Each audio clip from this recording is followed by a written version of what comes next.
Hey guys, it's currently 6 o'clock at night. I literally just got this box.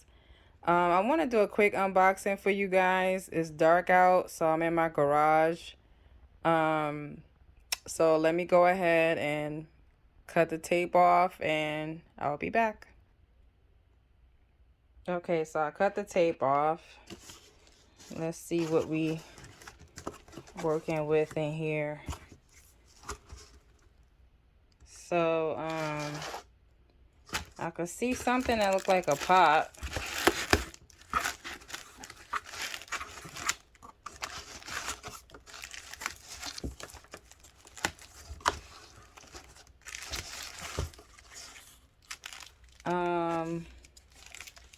Okay.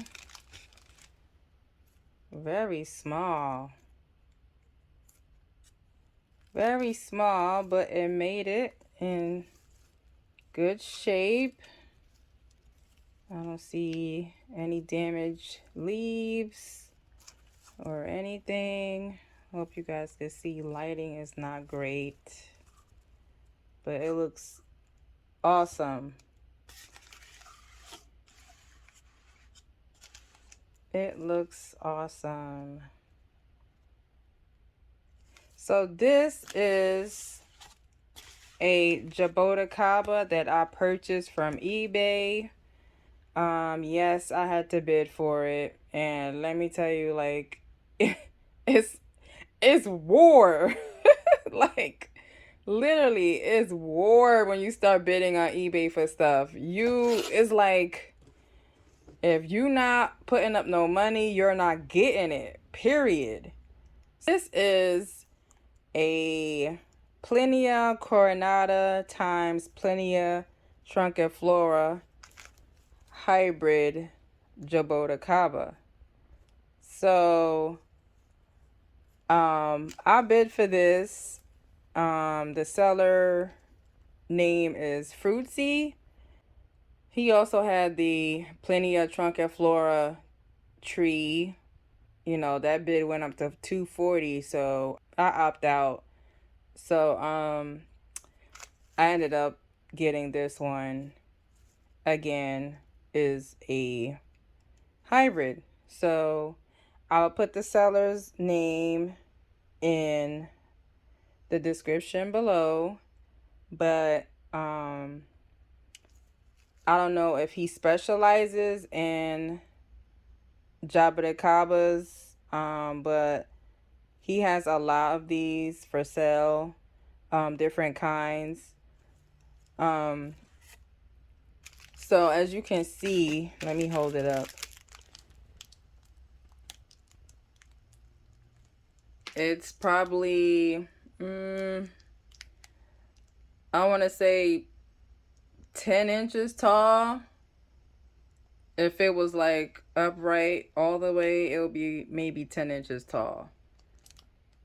So I got this tree because the original tree, which is the Plinia trunciflora, is supposed to taste like coffee fruit. So because I was outbidded for that one, for that original tree, again, I opt for this one, which is a hybrid. And I ended up paying $62 for this. So with any luck, it will still taste like coffee or coffee fruit. I never tasted a coffee fruit. My husband did, and he told me it tastes like coffee without sugar. He's also selling like variegated Jaboticabas, so and different kind of hybrid ones, and some rare ones too, very rare. So yeah, but this is my tree, and I'm excited to see it grow. So I took the plastic wrapping off, and I saw a tag, so let me pull that out and see what it says. So It says Fruitsy Farms. I think they have a website. I think it's fruitsyfarms.com. So you guys could go on the site and see what he have available. But the tag has the plant name, Plenia hybrid, Trunciflora times coronata. So yeah, that's good. He give you a tag. That's awesome. So that's it, people. Just gonna water this and keep it in the shade for a day or two. Introduce it to maybe partial shade on the third day. And that's it. Because right now my backyard has a lot of shade, so it'll be fine. Yeah, but that's it, you guys. Thank you for watching my unboxing, and have a good one.